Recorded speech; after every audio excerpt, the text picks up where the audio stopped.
What if we could redesign everything?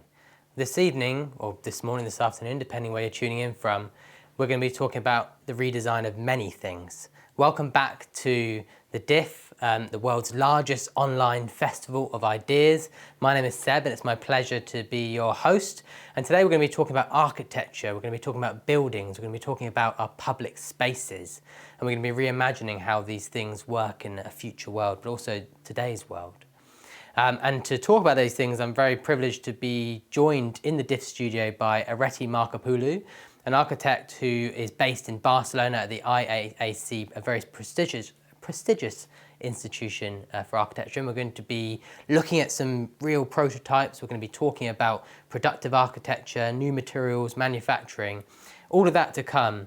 But before I speak with Areti, it's really important that you guys join the conversation. We want your questions, we want your feedback, we want your comments. We want you to share your experiences. This is the penultimate day, the last session on the penultimate day of the DIF, and you've been fantastic through these 3 weeks. So more questions and comments tonight. There's three main ways that you can do that. One is on the right-hand side of the thinkdiff.co webpage. Put your comments and questions in there. You can do it on the YouTube feed if you've already navigated to YouTube, and you can do it by tweeting us using hashtag ThinkDiff. So we look forward to hearing from you. Areti, welcome. Thank you, Seb. It's great to be here. We hear a lot about the problems in the world of buildings and the built environment, but why is now such an exciting time to be talking about the solutions? Well, first of all, because both society and the planet actually face now challenges that we have never seen before. We are facing environmental challenges. Who can deny the crisis there? But we're also speaking about challenges and crises on a societal level and on an economic level. And all these are related with everything that's around us, and they are related with the spaces that we are inhabit. They are, of course, related with the way that we're building and the way that we are inhabiting. So at the same time, besides the challenges, we're also living at a kind of an amazing digital revolution. As humans, as designers, we are shifting between the physical and the digital like hundreds times per day. And the digital becomes every time closer to the people, so it starts to be democratized through the internet, through the communities that they can share the tools, which also means that this digital revolution is starting to become a tool for giving certain solutions to our build space and our architecture. And a lot of the things you've said there, I think the DIF audience would be a story the DIF audience is actually quite familiar with, but they might not always apply it to the world of buildings. There's something strangely that we take for granted about our built environment and certainly our public spaces. Why is that, and what are some of the ways that we can re-energize the conversation about our built environment? Well, first of all, our built environment, I think it has been always related with a cultural narrative. A cultural narrative that, on the one hand, manifests buildings as shelters, manifests buildings as something that needs to be there rigid and strong and able to stay like for a long time in our world. And at the same time, we see that in a way this culture is changing, because we are living in a moment that information flows, but also people flow. We have more than one spaces. We can work from our house can become an office. Our home can be served by other people when we are not there. So the mentality of what is a building, what is a house, is changing. And I think that this is becoming very interesting into breaking certain rules and certain norms of how we see our built environment, how we understand public space.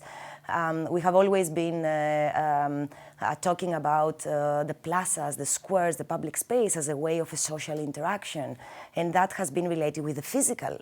But now we also see that physical space can be augmented by digital, and therefore there is much more potential into what a physical space can be, and there are different ways of how people can interact into a physical space. Yeah. It's interesting the way in which you're talking about those different worlds, and it sounds extremely dynamic when you speak about it in that way, because as you mentioned, that the traditional thinking about buildings is they're these static structures, and actually quite often they get demolished not because they often are said to be able to stand for hundreds of years, and I'm sure you're not 100% agreeing with that, but they often are demolished or removed not because there's anything structurally broken with them, but actually because they've passed their usefulness, or they're outdated, or they're not changeable, and that's the most effective thing to do, and it's just knock them down.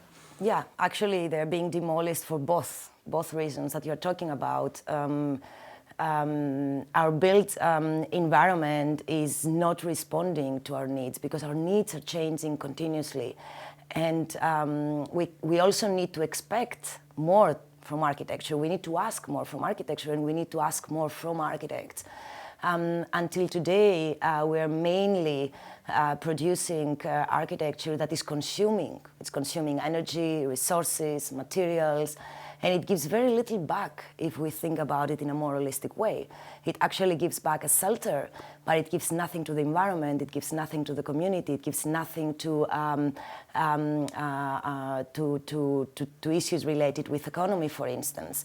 So understanding that our artifacts, our built environment, is something more dynamic, it also changes the way that we deal with it.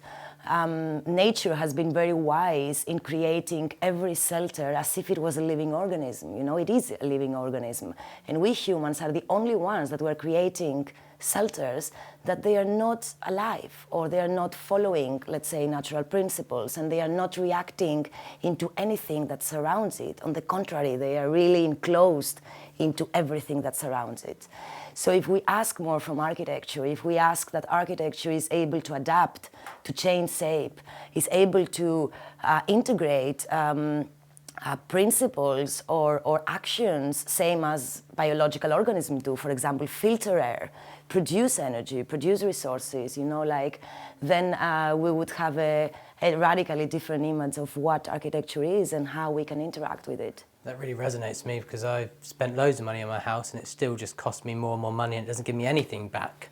To maintain it, correct. But it's interesting that you said we should ask more from our architects, because I wonder if, how do we do that? Architects feel like they're somewhat detached or unobtainable from the conversation that's actually happening. Is that a fair critique of architecture? It is a fair critique, yeah. Because architecture, as many of our actions today, that they can be categorized in a discipline, has been mainly thought that it is on the hands of some experts, no? So the majority of the people, they're just waiting from the experts to give solutions, and they're actually choosing from what they can find on the shelf. So raising awareness and educate people of what their place can be is important.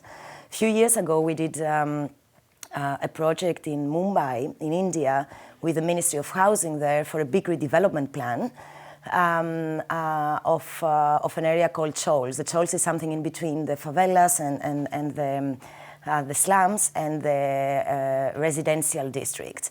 And the people were very little participated into how this would change. Just the fact that they would have a bit of more square meters made them happy. But nobody really explained them that if this redevelopment plan would offer them possibilities of grow their food through urban agriculture, or create common spaces for culture, meditation, for exchange, that this would start to create much more value into what they already have. So if we don't, as designers, as policymakers, as communities that they are acting within the building industry, if we don't educate people and if we don't show them the possibilities, then people cannot No. So our responsibility also as experts is not only to optimize the design processes, is not only to build better architecture in terms of sustainability or in terms of aesthetics, but it's also our responsibility to, educate people that they use that space. You said to me before we came on air that you want to see the death of the starchitect. What did you mean by that? Well, I mean that the discipline of architecture has been always related with personality. There is always a personal signature into architecture, and there are very few disciplines that they are based on this kind of personal ego or personal decision. And I think that idea is dying. It has been relevant for many years, especially in the contemporary architecture with the big boom of digital possibilities, complex forms, innovative forms, but at the end of the day, very little sustainable or collective. We say that this cannot work anymore because it's not just a decision of somebody, it's not a subjective decision, but decisions in architecture should be made in a more collective way. And this is what is already started to change. And in that case, starchitects, I think, will slowly die. And that's not necessarily bad because our discipline needs to open more into the people that integrates into its process, but also in terms of what kind of tools we're using for that. So architecture has a fundamental role to play in reshaping the future, and there's a call from it from the time we're living in, and there's an opportunity to exploit it because of the new technologies that we have at our disposal.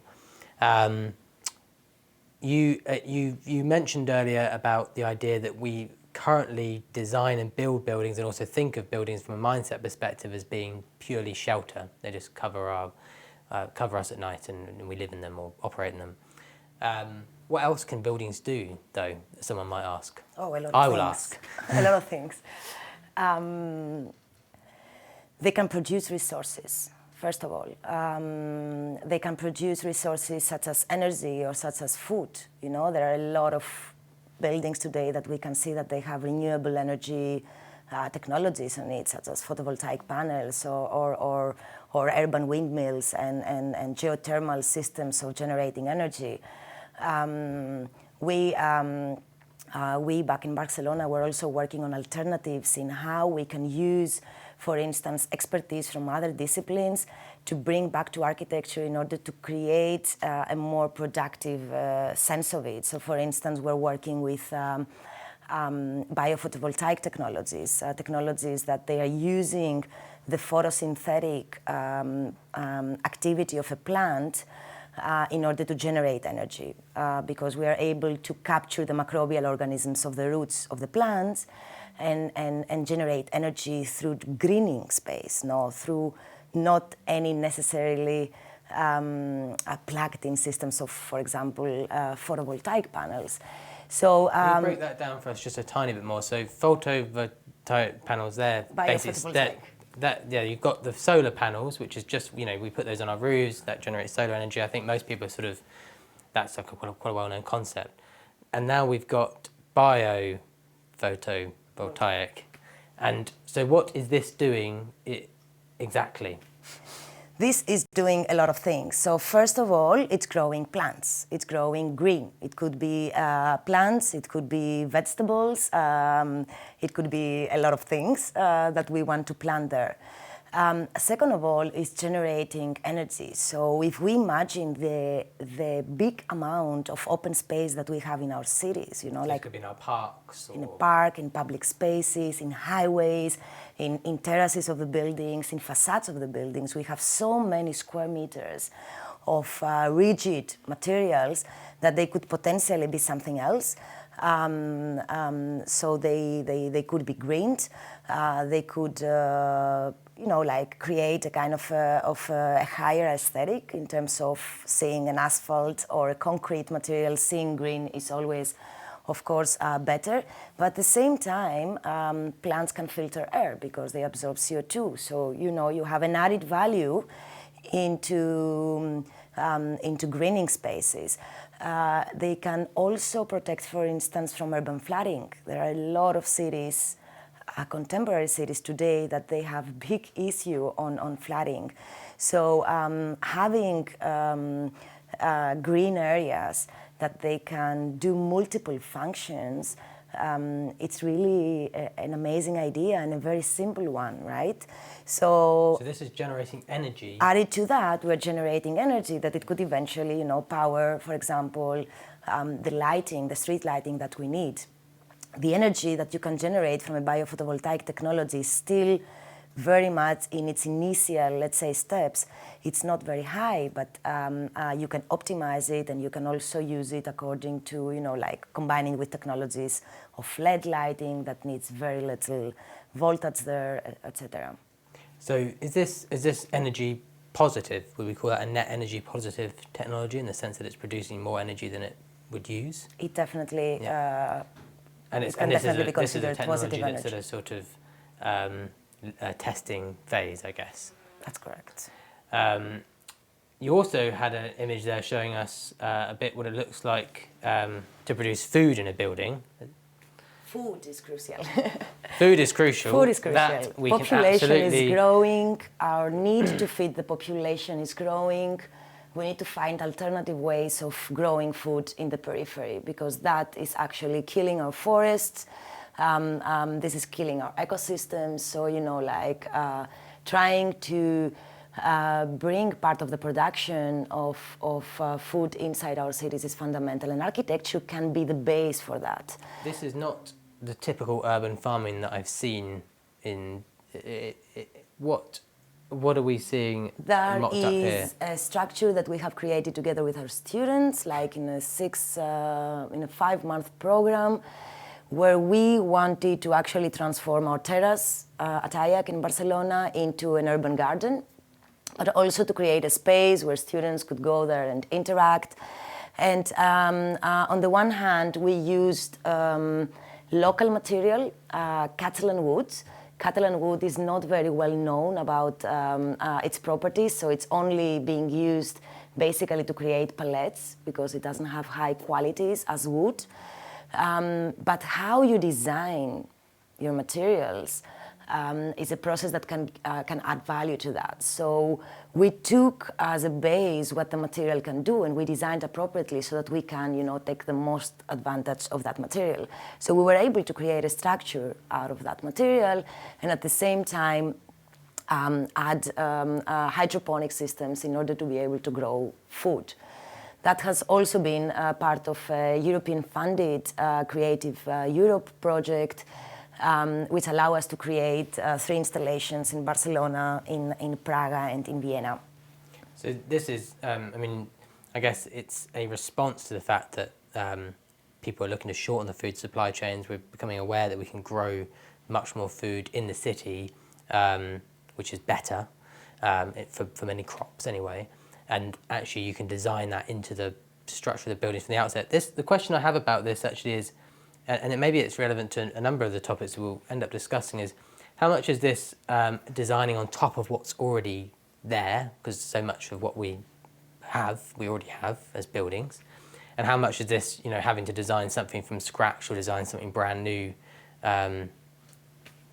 There are 2 ways of going there. One is to create systems that could be plugged in and think that what we already have, it can have extensions, like augmented cyber extensions.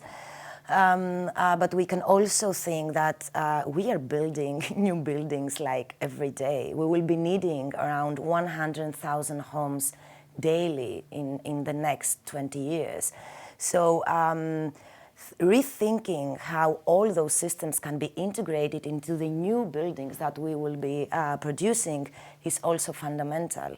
Facades, that they can have all those systems implemented into that, like green roofs, biomass stations that could be integrated into the basement rather than parking, because, car will disappear as a kind of a private object. And this opens up the possibility of rethinking the typology of the building, but more than anything, as said before, rethinking the performance of it. Yeah, so actually there's a huge catalytic opportunity to redesign the next 100,000 buildings in a way that's fundamentally different from what we've done before. I want to talk a little bit about technology, because in your opening you described it as one of the key things that's making that now we have this opportunity because of technology. What do you mean by that, and what kinds of technologies are we talking about there? Wow, that's a question that it could take us like 3 documentaries. Let's try and do it in 2 minutes. Okay, that's a challenge. Well, there are different technologies that they can be used for producing a positive change into the building industry. First of all, technologies that they are related with manufacturing. So how do we manufacture? This is a prototype actually it's a bit heavy. This is a prototype that we have been working, taking advantage on technologies of 3D printing.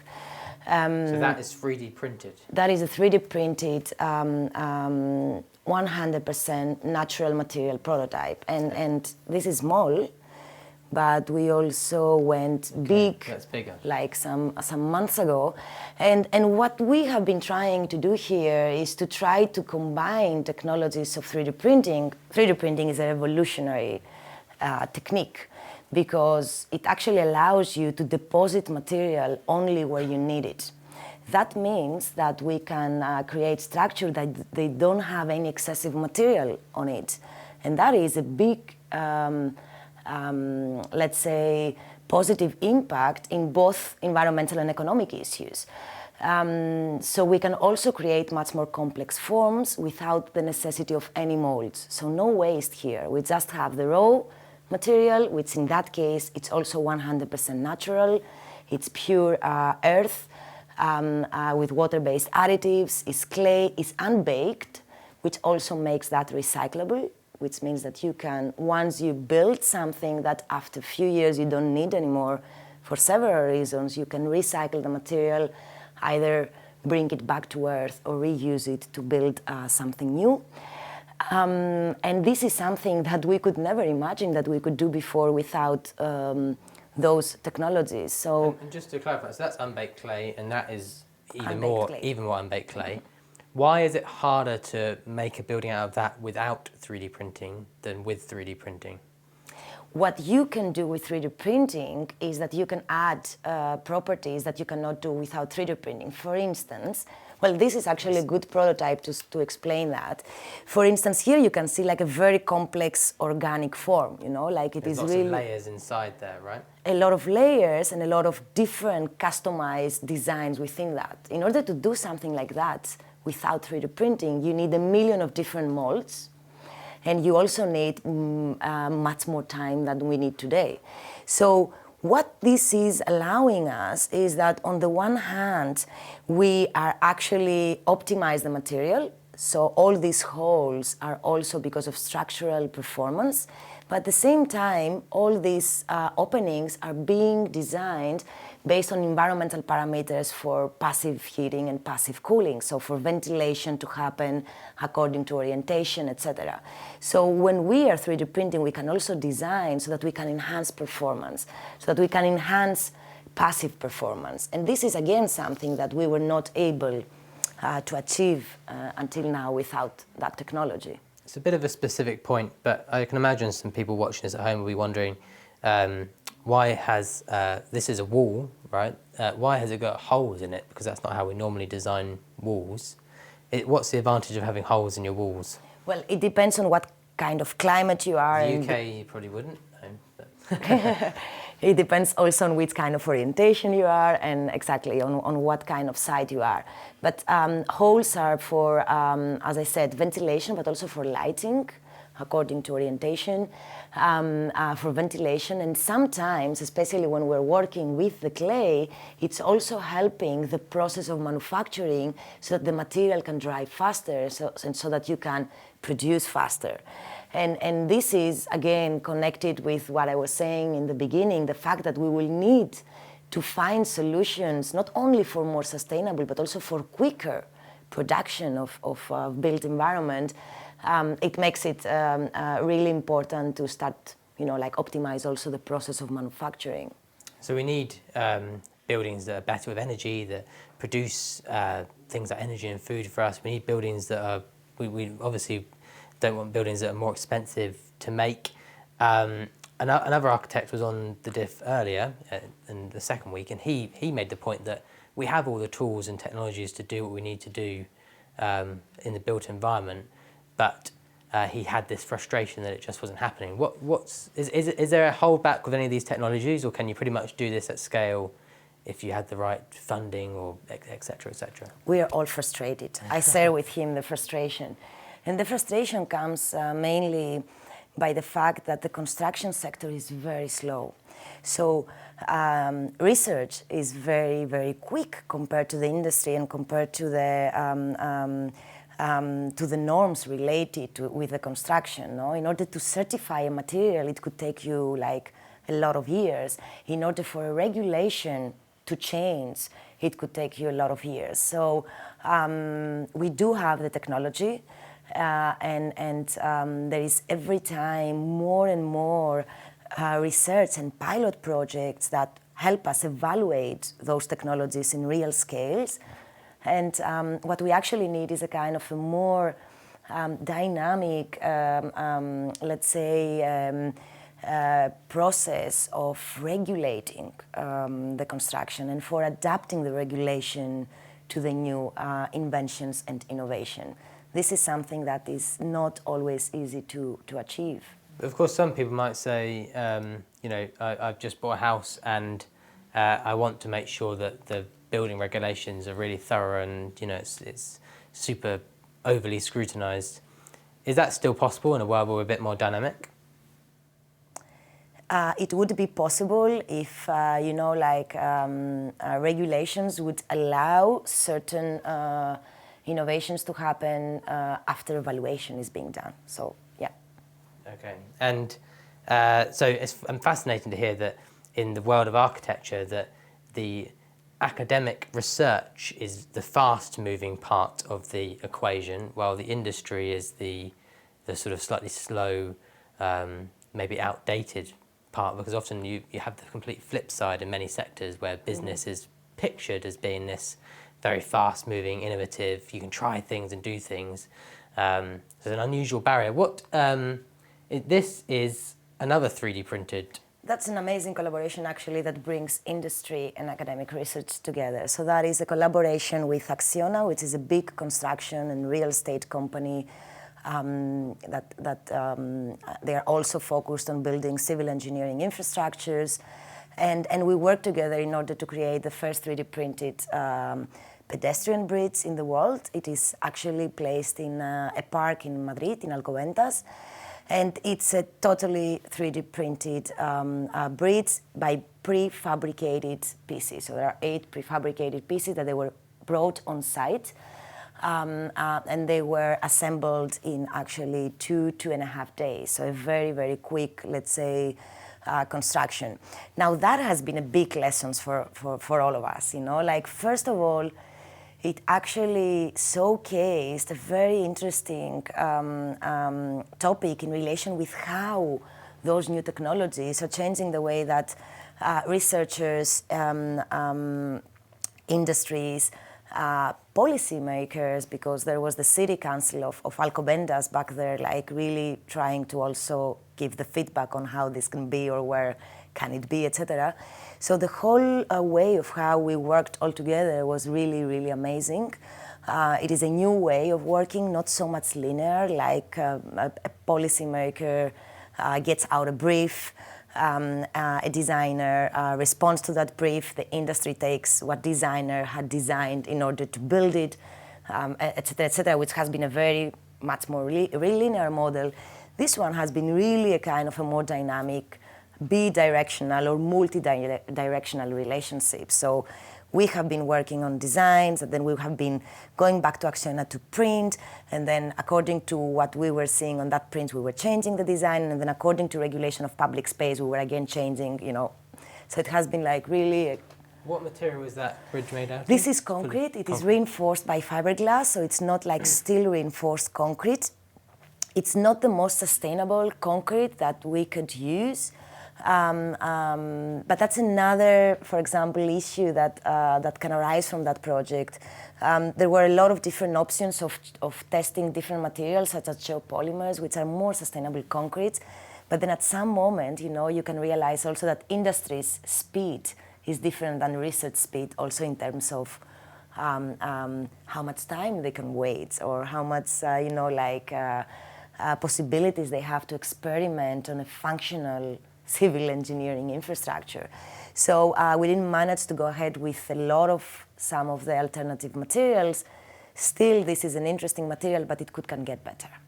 So that dynamism that you're talking about is also true in terms of the number of people that need to be involved, or the cross sort of functions to really transform the built environment. We've got some great questions coming in, so thank you to everyone who's been sending those in. And we are going to get to them in a minute. We're also going to talk about materials, and we're going to talk about people. But first, I want to give my colleague Bleda a chance to tell us, and it is the penultimate day, but there's still more to come. I want to give Bleda a chance to tell us a bit more about what else you can catch at the DIF.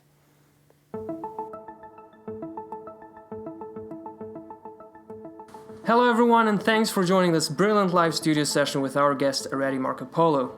I would like to take just a minute to talk about tomorrow, as it is the grand finale of the 2018 edition of the Disruptive Innovation Festival, and we are going out with a bang. We are traveling around the globe to find out how technology and innovation are disrupting financial services at 10 a.m. GMT, and how startups are starting a circular revolution in Estonia at 12 p.m. GMT. We are continuing our journey out in the galaxy to discuss futuristic dining, everything from holographic food to eating on Mars at 4 p.m. GMT. And at 5 p.m. GMT, at the closing of the DIF, we are reflecting on the past 3 weeks here at the DIF, the discussions we've had, and what we all have learned.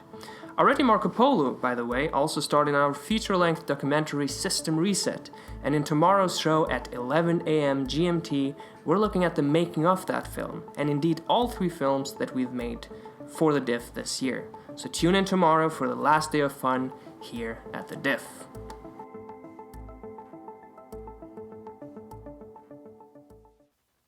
So that's my colleague Bleda giving you a little bit of a teaser for what is left to come tomorrow. Remember, so much of the DIF content, almost all of the DIF content will be available to watch for a period of time after the DIF. So do keep visiting our website and our YouTube channel and watching our sessions over the coming weeks. But we still have some time left with Areti this evening. And just before we went to break there, you were beginning to talk about some of the nuances of material choices. Do we need new materials for the future of the built environment? We definitely need new materials. I think that the concrete revolution has been great, but it has also came into an end. I think that we need to really start bringing into architecture innovation advances that are already happening in material science and in other disciplines. We also have today the possibility of getting into much deeper understanding of higher resolutions in our materials, and that radically changes the way that we design, because we can eventually program materials.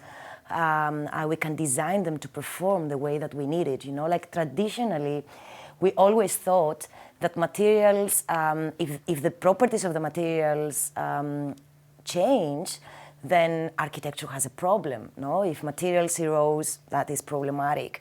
If a material, changes volume or due to humidity, that could be problematic. But then there are a series of smart materials and new materials out there that we can take advantage of their dynamic properties in order to design in a more, let's say, a dynamic way. We have some of this. We have some of this. Well, we have another one. This, for instance, is a material that is being designed in order to create shelters and building skins that they could be passively ventilated. So It actually integrates the sweating thing that our body does. So it's hydrogel. They are crystallic polymers that they are able to absorb water, and then they can change their volume. And then according to how you design that, you can create systems that they can absorb humidity during night. They can change their shape to close or open, as windows can do. And then during day, that there is high temperature, this water is being evaporated. And you can eventually create microclimates into spaces that are very, very hot and dry, and they are not inhabited in many parts of the planet. So it's materials that they are basically change properties based on an environmental stimuli. So they are very much in sync with the environment.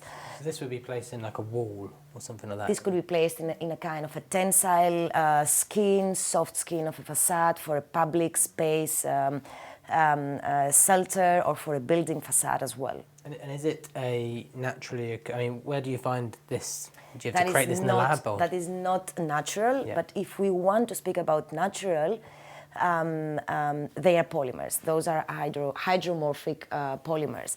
But we also experiment and test on how we can use our waste as new material for building.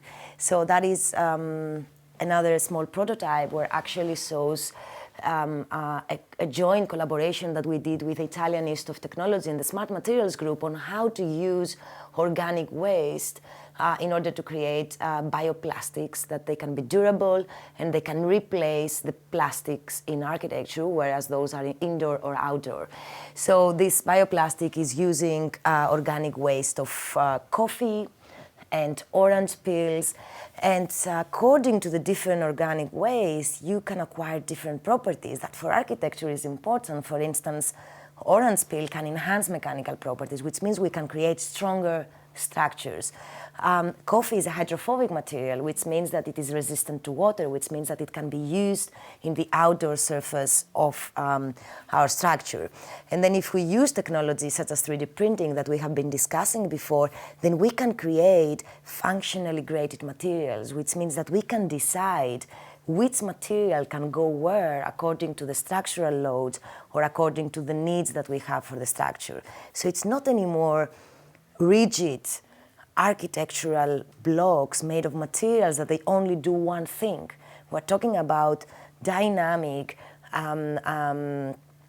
surfaces that they change properties according to what we want them to perform, and we design that. So it's mass customization of things. This is an example of this, is that right? That is correct. And am I right in saying that this is bioplastic made using organic coffee waste? Okay, and it was 3D printed. And it was 3D printed in order to experiment how we can change the mixes so that we can acquire these different functionalities within a surface. Okay. I'm going to get some of the questions we're having in because there's some terrific questions coming through. So Paul Lino asks, will the city of the future look more like an actual jungle than today's concrete jungles? That's an amazing question. A couple of years ago, we produced a series of renders of how would the city look like. And it actually looked like a jungle because, first of all, it was green, but not because green is necessarily good. Mainly because nature was starting to merging with artifice. So this kind of a dichotomy of urban environments and natural environments is actually coming to an end because we know that, nature can give us resources. So we can also start to merge that. Then we are seeing that technology starts to embed intelligence into products or objects that they didn't have before. Let's think of the self-driving cars, no? Cars always needed somebody to drive them towards a specific highway. But now technologies also allow us to create smart, self-organizing entities. So imagine that in a field in the city, we don't have anymore the street, the pavement and the highway, but we have a kind of a planar surface where bicycles, pedestrians, and cars, they are self-organizing the way that they flow in the city. So in that sense, yeah, it's a kind of a jungle, but it's a kind of an intelligent jungle. So the way in which in jungles there are many paths that sort of animals create that go through them, it would be similar in our cities. I thought you were going to say that the streets and pavements would also be self-moving there for a minute, so pleased that we didn't go down that route. Anna says, thanks for such an innovative approach and giving architects hope for a greater future. You mentioned you've included professionals from different fields, and I think that may be specifically related to the bridge example as well, or that's one example of it. She asks, who do we need to bring on board to tackle the social impact in architecture? Well, first of all, we need to bring the same people that they are using architecture, because architecture has been always tuned and designed prior to occupancy. So there is very little, if you see the distribution of the structure, economical and also design process structure, of how much energy, how much money, how much time do we spend until the building is complete, and how little once the building is complete, and how we can evaluate what is it that we have done anyways, no? So the fact that architecture is tuned prior to occupancy is creating a big issue, because we can never really be sure of what the needs of the people are. So the first thing that we need to bring in order to understand the social impact is the people themselves, rather than somebody, and this gets us back to the idea of Starchitect, rather than somebody deciding what is the best for the users, then technology is also allowing us actually to create and rethink processes of design in a kind of a more collaborative way. You know, architecture will become more collaborative, and technologies will help people to start understanding the process of architecture. Few months ago, well, no, actually that happened last year, we have created, I actually have it here.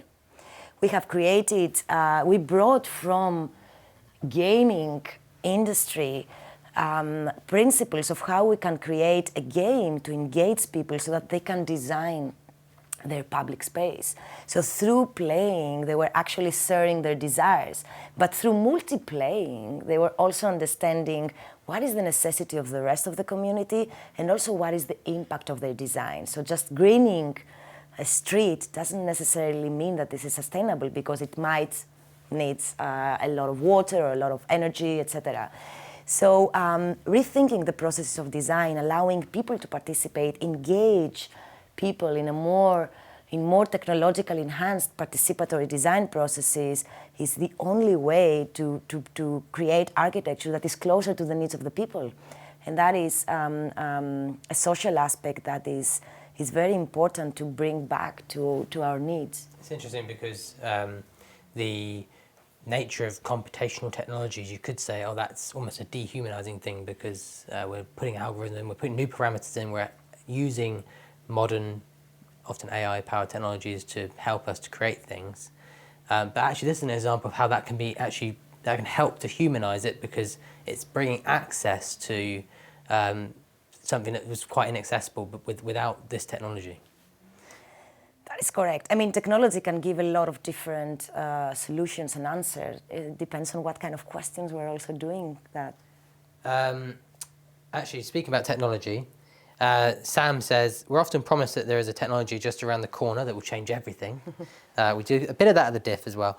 What confidence do you have in the technology showcased tonight? And I suppose maybe a link question to that is, as in your role as an architect, do you feel that you're a little bit on the outside looking in at the thing that you're trying to redesign?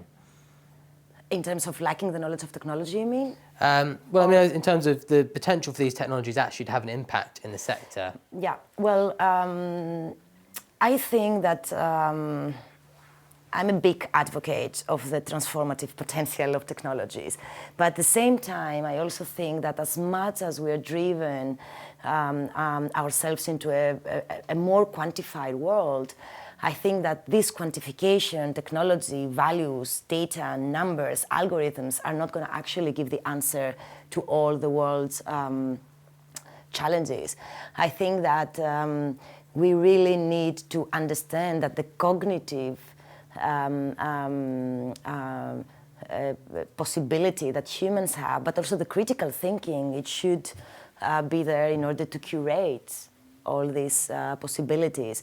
And therefore, I don't believe that any technological product could actually give a solution. I believe that technology is a medium for thinkers in order to create changes to the challenges that we're facing. It's the ideas that we need to be worried about embedding in, rather than the technologies. If the ideas are embedded, then there are tools out there that we can use. Yeah, to the do, first thing we need to do is visions. What is the place that we want to live in? Yeah. Technologies can be the answer for many of those stuff. Just to backtrack slightly, is that it was interesting you were talking a moment ago about we build something, we put so much effort into designing and building it, and then it just stands there until it reaches the end of its life. Is there a business model issue in there, in the sense that those buildings are effectively taken out of the hands of whoever's designed them, and they're then sold to someone who doesn't have the current power or ability to do anything with them? I mean, is there a case for never selling buildings, but them being owned by either public bodies or indeed the people who've designed them? Well, there are a lot of places in the world that they are reinventing their policies so that what is being built out there, it's actually being shared between real estate and communities. In Barcelona, last September, there was this new regulation body that for every new residential, like a block or big development, 30% of that should be given to social housing, to accessible housing. So regulations can really help on setting up different ways of how those buildings could be used and from whom. But I also think that if we get this question a step further, I also think that, as I was saying before, our needs change continuously. If I design something today, I'm not sure if in 20 years it will be relevant. So trying to design things that they could be adapted or redesigned during the process of change and inhabitation, I think it's really fundamental. And that means that we also need to limit the period of building impact in that sense. I don't want to build something that stands there for 100 years. I'm pretty sure that it will be obsolete very, very quickly. Feels like quite a humble approach to designing our buildings as well. We are actually out of time, but I'm going to ask two more questions anyway, because there's a couple good ones here. Anna asks, are there any examples of this collaboration, the co-creation with citizens that you've demonstrated here in a city already? And is there any city you would recommend to look at in terms of applying these principles of dynamic buildings? So are there any, are there examples of this sort of co-creation of places with citizens in place, and are there any great examples of cities where some of these new ideas that you're sharing are being applied already? There are amazing examples of co-creation, mainly happening in the north part of Europe. There has been some interesting initiatives happening in Finland. I have to be honest that I don't remember the exact names of the cities because it's too Finnish.